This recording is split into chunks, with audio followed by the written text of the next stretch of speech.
sözlərlə davranışlar arasında qaldığımızda biz davranışlara baxırıq. Həqiqi məlumat orada gizlidir. Amma davranışlarla niyyətlər arasında qaldığımızda biz niyyətlərə baxmalıyıq. İnsan nə niyyət edir ki, belə davranır?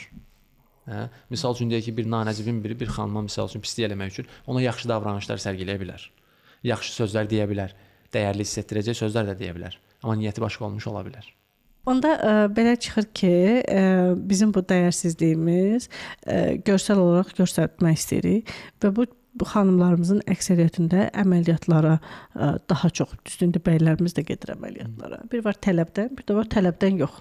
Sadəcə göstərir. Ehtiyac olunanda getmək başqa, amma davamlı bir ehtiyac hiss edir ki. Bəli. Mütəmadi burnunu məsəl üçün 3 dəfə, 4 dəfə əməliyyat elətdirənlər.